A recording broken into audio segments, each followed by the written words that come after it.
Soyez les bienvenus pour une nouvelle histoire révoltante. Dans l'histoire d'aujourd'hui, le moine frère est revenu de la guerre, mais il n'était plus le même, et les secrets qu'il a ramenés ont changé nos vies pour toujours. Prenez un moment pour réfléchir à la leçon que cette histoire va vous offrir, et si vous êtes capable de comprendre, commentez ci-dessous afin que plus de personnes comprennent, et partagez-la avec ceux que vous aimez. Merci et bonne histoire. Le ciel sombre de Paris était chargé de nuages menaçants en cette soirée d'automne. La pluie martelait violemment les fenêtres, créant une symphonie mélancolique qui semblait parfaitement s'accorder avec l'atmosphère tendue qui planait sur notre maison.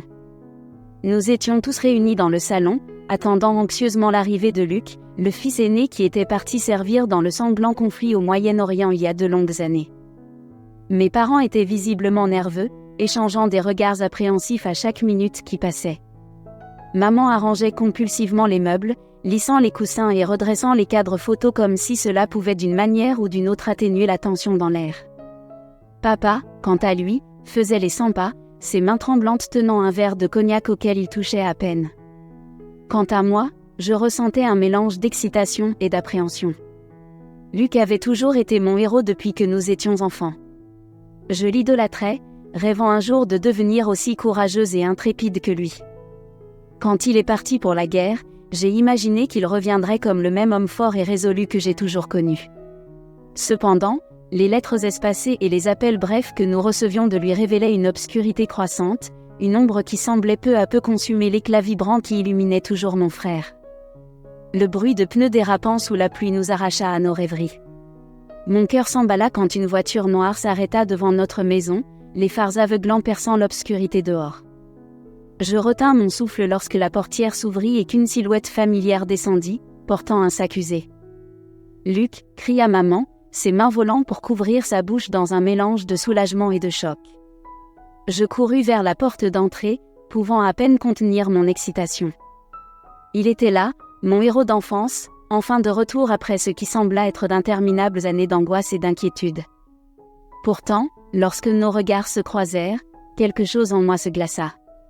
La lueur familière dans les yeux de Luc s'était éteinte, remplacée par une obscurité effrayante qui me donna la chair de poule. Ses traits autrefois si vifs et expressifs étaient tendus, comme s'il était constamment au bord de l'explosion. Et il y avait autre chose, une ombre sinistre planant sur lui, comme s'il portait en lui les horreurs d'un monde qu'aucun de nous ne pouvait même commencer à comprendre.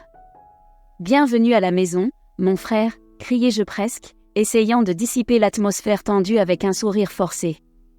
Luc ne répondit pas.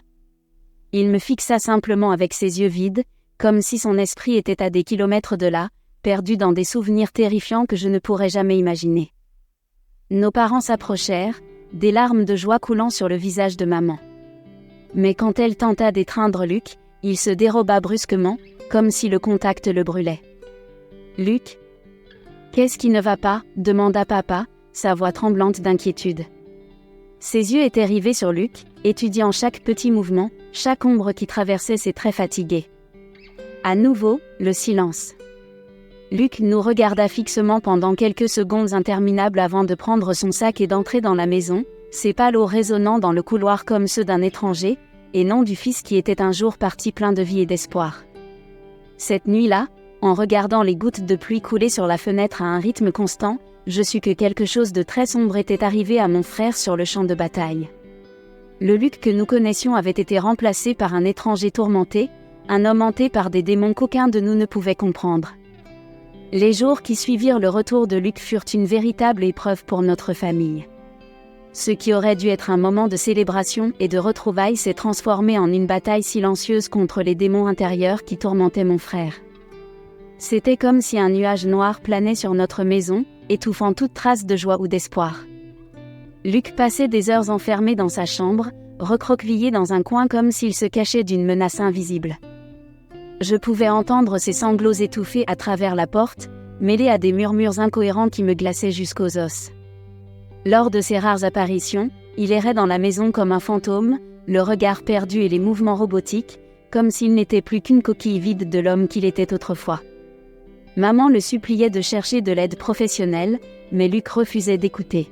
« Vous ne pouvez pas comprendre » criait-il, ses yeux brillant d'une fureur effrayante. Personne ne peut comprendre ce que j'ai vécu, ce que j'ai vu. Papa essayait de garder son calme, mais je pouvais voir le désespoir croissant dans ses yeux chaque jour qui passait sans progrès. Il cherchait conseil auprès de médecins et de thérapeutes, tentant de trouver un moyen d'atteindre Luc à travers les couches de traumatisme qui l'emprisonnaient. Élise, la petite amie de Luc, tentait aussi de s'approcher de lui, mais elle était constamment repoussée par son comportement erratique et explosif. Je l'ai vue pleurer d'innombrables fois, consumée par l'angoisse de voir l'homme qu'elle aimait se transformer en un étranger tourmenté devant ses yeux. Quant à moi, je me sentais impuissante, incapable d'aider le frère qui était autrefois mon héros. J'ai essayé de lui parler, évoquant des souvenirs heureux de notre enfance, des moments que nous avions l'habitude de partager avec des rires et de la décontraction. Mais c'était comme si mes paroles ricochaient contre un mur invisible, n'atteignant jamais vraiment Luc. J'ai commencé à enquêter par moi-même, fouillant dans ses affaires à la recherche d'indices qui pourraient m'aider à comprendre ce qui lui était arrivé sur le champ de bataille. Dans une boîte cachée au fond du placard, j'ai trouvé un journal intime. Les pages étaient tachées de sang, et les mots décrivaient des scènes d'horreur indescriptibles. Luc avait été témoin d'atrocités qu'aucun être humain ne devrait affronter. Il parlait d'enfants tués, de villages décimés et de compagnons d'armes mutilés de manière si grotesque que cela m'a donné la nausée. J'ai alors réalisé que l'ombre qui planait sur mon frère était bien plus profonde et sinistre que je ne pouvais l'imaginer. La découverte du journal de Luc a ouvert une boîte de Pandore que je n'étais pas sûre de vouloir vraiment explorer. Les pages usées et tachées de sang contenaient des récits si troublants qu'ils me donnaient la chair de poule. Mais, en même temps, je savais que ces mots étaient la clé pour déchiffrer les démons intérieurs qui tourmentaient mon frère. Je me suis assise dans l'obscurité de ma chambre, la faible lueur d'une bougie projetant des ombres fantomatiques sur les murs. J'ai pris une profonde inspiration et j'ai ouvert le journal, sentant mon cœur s'emballer dans l'anticipation de ce que je pourrais y trouver. Les premières entrées étaient relativement innocentes, décrivant les routines militaires et le sentiment de camaraderie entre les soldats. Mais, au fur et à mesure que les pages avançaient, l'écriture devenait de plus en plus dense, les mots chargés d'une angoisse palpable. Luc décrivait des scènes de combat intenses, l'odeur de poudre brûlée et de sang dans l'air. Il parlait de compagnons déchiquetés par des explosions, leurs cris d'agonie résonnant sur les champs de bataille. Mais le pire était encore à venir. Dans une entrée particulièrement troublante, Luc relatait une attaque sur un village prétendument dominé par des rebelles. Sur ordre de leurs supérieurs, ils ont envahi les lieux, tirant sans discernement sur quiconque bougeait. Luc a décrit avec des détails nauséabonds comment des enfants ont été tués sous ses yeux, leurs petits corps fragiles déchiquetés par les balles. Des larmes coulaient sur mon visage alors que je lisais ces lignes, mon esprit refusant d'accepter que mon propre frère, mon héros, mon modèle, ait pu participer à de telles atrocités. Mais les mots étaient là, crus et implacables, une confession sanglante des horreurs dont il avait été témoin. Dans une autre entrée, Luc parlait de soldats ennemis capturés et torturés, leurs cris de douleur résonnant dans les couloirs des prisons de fortune. Il décrivait des méthodes de torture si barbares qu'elles me donnaient la nausée, mon esprit refusant de traiter une telle cruauté. Au fil des pages, les entrées devenaient de plus en plus décousues, les mots de Luc se transformant en un flux de conscience tourmenté, rempli d'images et de sons qui le hantaient même après avoir quitté le champ de bataille. Il parlait de cauchemars terribles, dans lesquels les visages des victimes innocentes l'accusaient, leur voix silencieuse le condamnant pour des actes impardonnables. Quand je suis arrivée à la dernière page, mes mains tremblaient tellement que je pouvais à peine tenir le journal. Les derniers mots de Luc étaient un cri désespéré de pardon, une lamentation pour toutes les vies qu'il avait prises, pour tous les traumatismes qu'il avait subis. Il implorait une rédemption qui semblait de plus en plus lointaine, consumée par l'obscurité qui le dévorait de l'intérieur. J'ai fermé le journal avec force, ressentant un mélange d'horreur et de compassion pour mon frère. Je comprenais maintenant l'ombre qui planait sur lui, le poids écrasant de la culpabilité et du traumatisme qu'il portait en lui.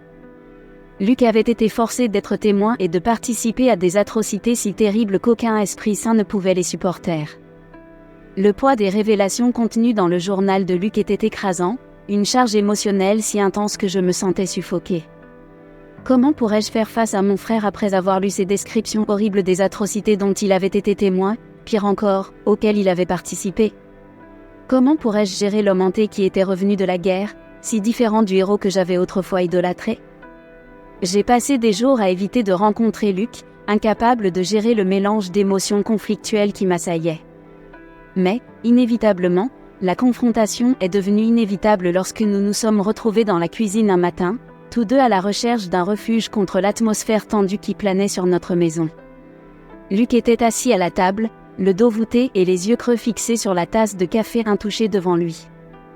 En me voyant entrer, il leva lentement les yeux, comme si le simple effort de bouger était une épreuve.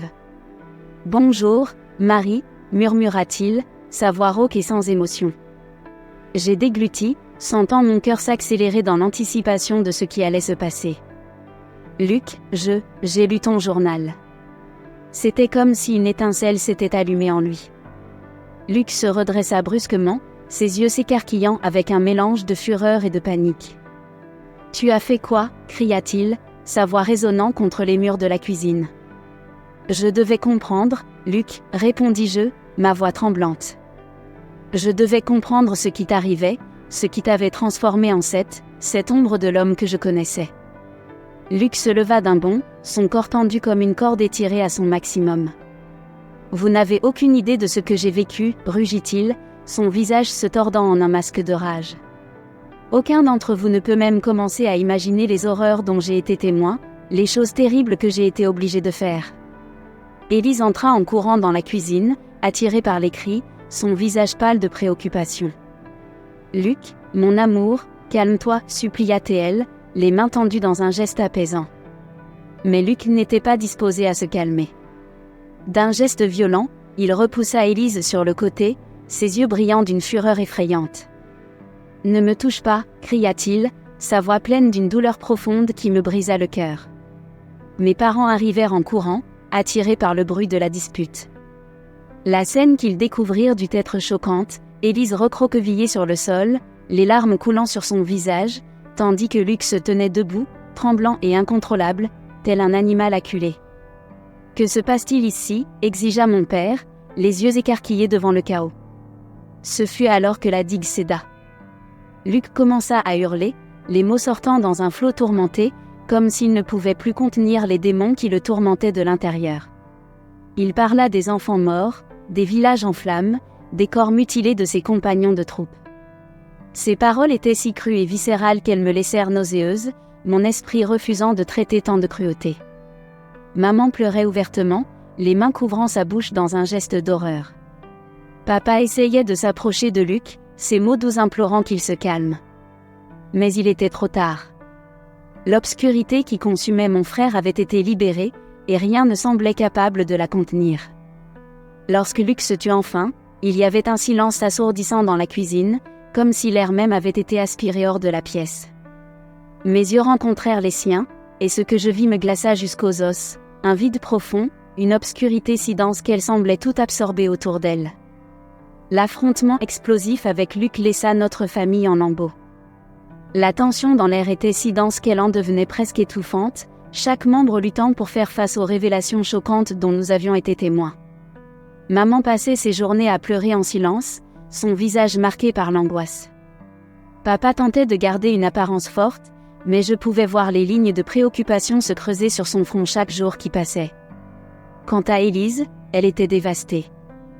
Après avoir été repoussée avec tant de violence par Luc, elle se retrancha dans son appartement, refusant de répondre à nos appels aux messages. Mon cœur se brisait pour elle, sachant combien elle aimait mon frère et à quel point il devait être dévastateur de le voir se transformer en un étranger tourmenté. Et Luc, eh bien, il avait tout simplement disparu. Les jours suivant l'affrontement, il disparut sans laisser de traces. Nous le cherchâmes partout, fouillant chaque recoin de Paris, demandant à des amis et des connaissances si quelqu'un l'avait vu. Mais c'était comme s'il avait été englouti par l'obscurité même qui le consumait de l'intérieur. Avec Luc disparu et notre famille en morceaux, je me sentais plus impuissante que jamais. C'était comme si nous étions à la dérive dans une mer orageuse, sans boussole ni phare pour nous guider vers la sécurité. Mais, au milieu de cette obscurité, une petite étincelle de détermination commença à brûler en moi. Je ne pouvais pas simplement abandonner Luc.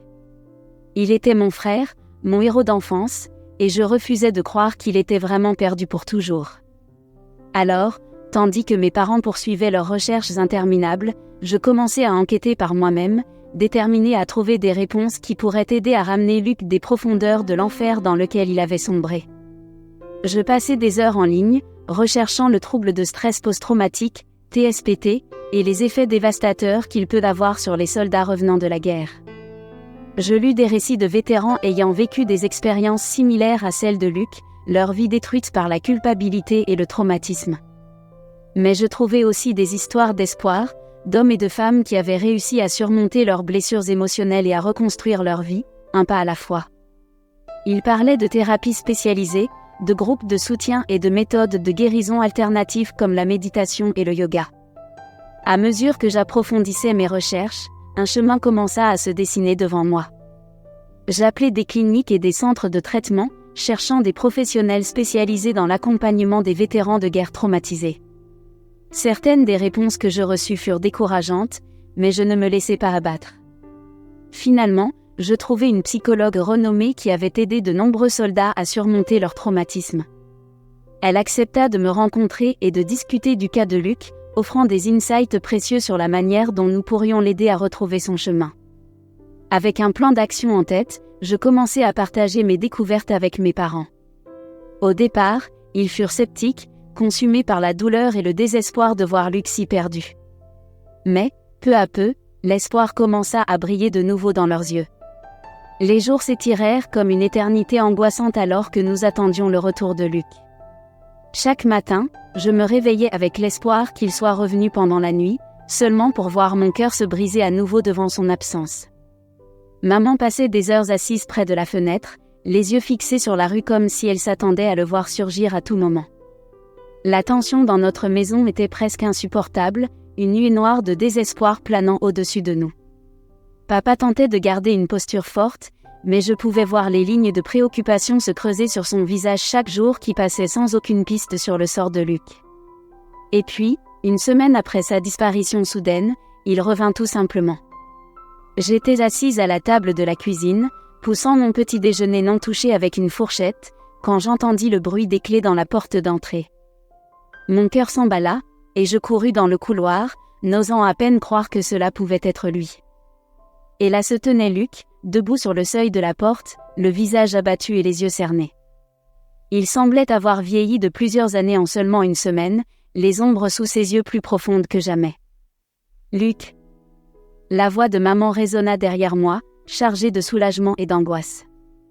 Elle se précipita vers lui, les bras tendus comme si elle voulait l'envelopper dans une étreinte serrée.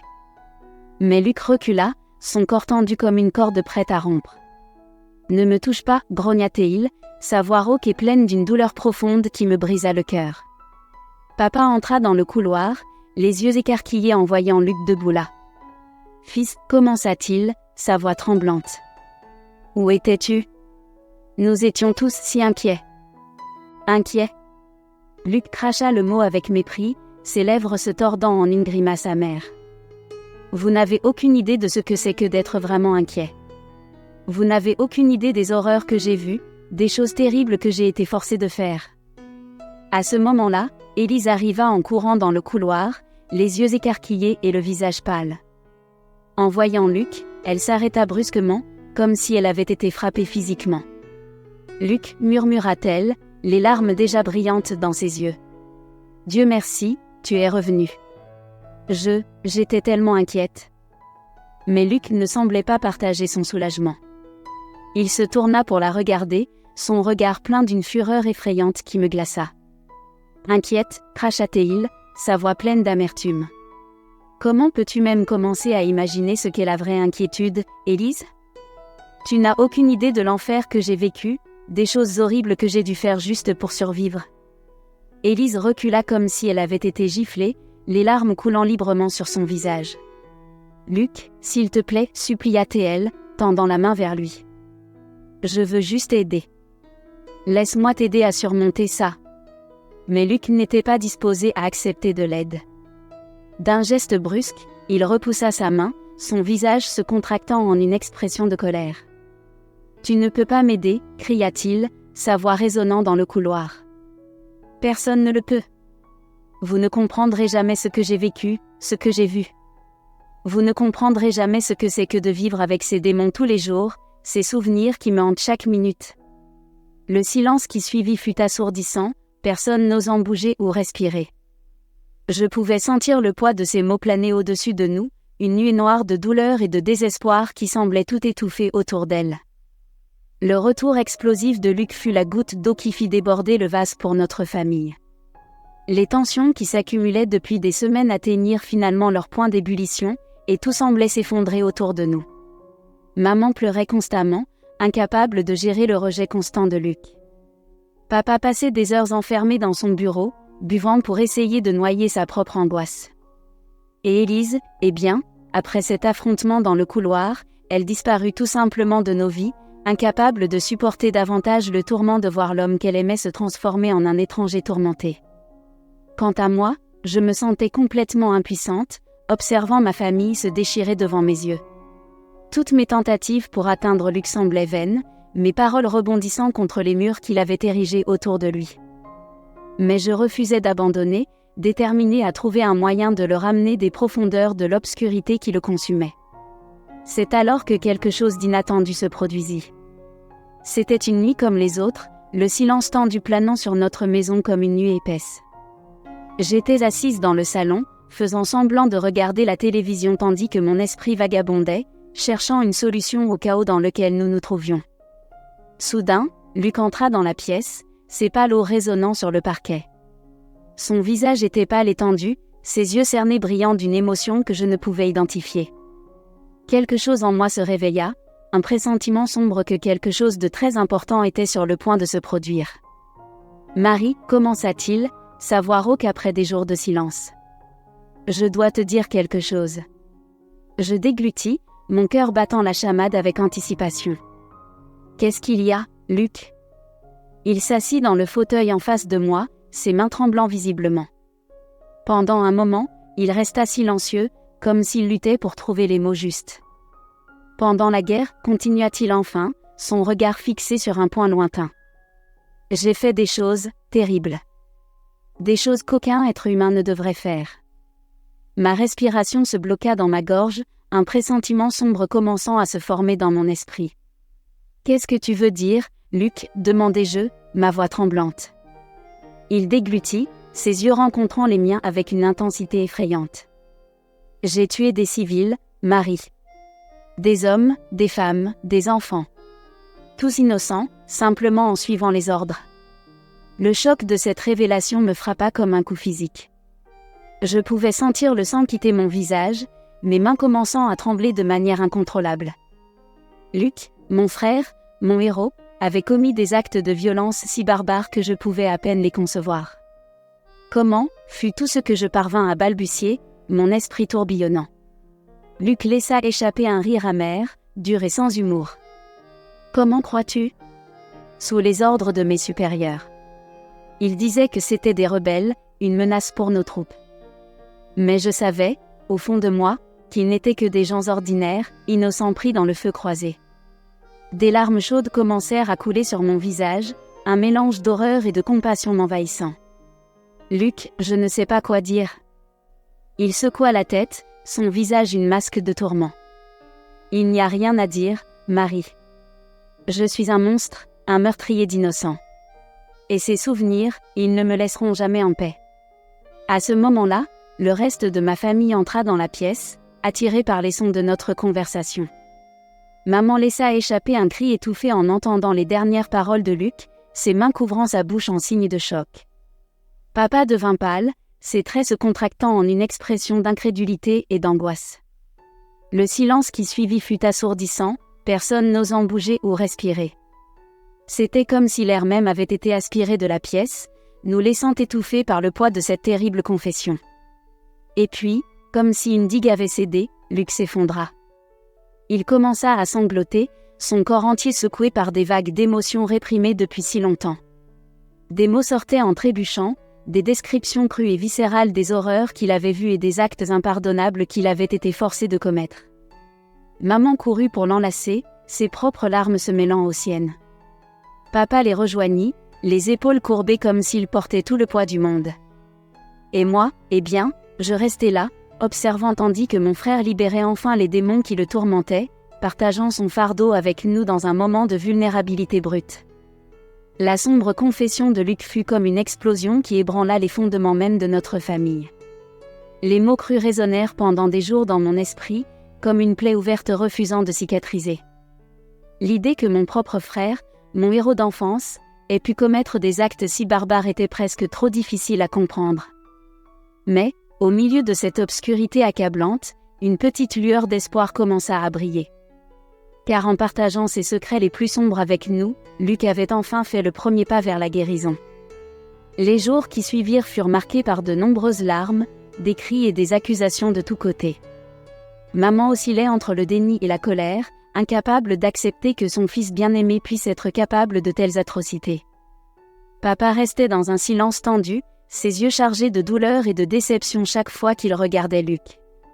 Quant à moi, je me sentais déchirée par des émotions conflictuelles. D'un côté, je ressentais une profonde compassion pour mon frère, comprenant qu'il n'avait été qu'une victime des circonstances terribles de la guerre. Mais de l'autre, je ne pouvais m'empêcher de ressentir une pointe de peur et de répulsion face aux révélations de son passé sombre. C'est en plein milieu de ce tourbillon émotionnel que je pris une décision. Si nous voulions vraiment aider Luc à se rétablir, nous aurions besoin d'une aide professionnelle. Nous ne pouvions pas simplement le laisser sombrer de plus en plus dans la spirale descendante de culpabilité et de traumatisme qui le consumait. Je fis des recherches inlassablement, contactant des cliniques et des centres de traitement spécialisés dans l'accompagnement des vétérans de guerre traumatisés. Finalement, je trouvai une psychologue renommée qui accepta d'évaluer le cas de Luc. Lorsque je présentai l'idée à mes parents, ils furent initialement réticents. Maman craignait que chercher de l'aide externe ne soit une admission que Luc était vraiment un monstre, comme il s'était lui-même qualifié. Papa, quant à lui, semblait avoir perdu tout espoir, sa foi en Luc ébranlée jusqu'au fond. Mais je ne renonçais pas. J'implorais, argumentais et menaçais même jusqu'à ce qu'il finisse par céder. Luc, bien sûr, refusait de coopérer, convaincu qu'il n'y avait pas de salut pour quelqu'un comme lui. C'est alors qu'Élise réapparut dans nos vies. Elle avait disparu après l'affrontement explosif avec Luc, incapable de supporter le tourment de le voir se transformer en un étranger tourmenté. Mais, lorsqu'elle apprit nos plans pour chercher de l'aide professionnelle, elle revint, déterminée à se battre pour lui. Dans une scène qui me brisa le cœur, elle s'agenouilla devant Luc, tenant ses mains tremblantes dans les siennes. « Luc, mon amour, implora-t-elle, les larmes brillant dans ses yeux. S'il te plaît, laisse-nous t'aider. Tu n'as pas à traverser ça tout seul. » Un instant, je crus que Luc allait la repousser à nouveau, comme il l'avait fait tant de fois auparavant. Mais, à ma grande surprise, il la regarda simplement avec ses yeux torturés et hocha lentement la tête. À partir de ce moment, les choses commencèrent à changer. Luc accepta de suivre une thérapie intensive avec la psychologue que j'avais trouvée, une femme compatissante et expérimentée qui avait aidé de nombreux vétérans à surmonter leur traumatisme. Le chemin fut ardu, rempli de hauts et de bas. Il y eut des jours où Luc semblait faire des progrès, seulement pour subir une rechute dévastatrice qui le replongeait dans le silence. Mais, à travers tout cela, nous restâmes à ses côtés, une famille unie déterminée à l'aider à retrouver son chemin hors de l'obscurité. Élise fut notre ancre, la force constante qui maintenait Luc debout même quand il était sur le point d'abandonner. Elle participait à chaque séance de thérapie, tenant sa main et murmurant des mots d'encouragement lorsque les souvenirs devenaient trop lourds à supporter pour lui. Maman et papa étaient également présents, bien que souvent ils devaient quitter la salle, incapables de supporter les descriptions crues des horreurs que Luc avait vues. Mais ils ne renoncèrent jamais, restant fidèles aux côtés de Luc, même lorsque tout semblait perdu. Quant à moi, je devins la voix de la raison, l'ancre qui maintenait tous ensemble lorsque les choses semblaient s'effondrer. Je faisais des recherches incessantes, cherchant de nouvelles méthodes et des ressources pouvant aider Luc dans son cheminement vers la guérison. Et, lentement, presque imperceptiblement, nous commençâmes à voir les premiers signes de progrès. Les lignes de tension sur le visage de Luc commencèrent à s'adoucir, et ses yeux retrouvèrent un peu de la lumière qui me manquait tant. Il recommença à sourire, de petits gestes hésitants qui réchauffaient mon cœur. Ce ne fut pas un processus rapide ni facile. Il y eut des moments où je pensais que nous ne verrions jamais la fin de ce tunnel sombre. Mais, À travers tout cela, nous ne perdîmes jamais espoir. Car, même dans les heures les plus sombres, je pouvais encore voir des fragments de l'homme courageux et intrépide qu'il avait été, luttant pour émerger des cendres de sa propre obscurité. Et, tant que nous restions tous ensemble, une famille unie, je savais que nous finirions par atteindre la lumière au bout de ce long et tortueux chemin.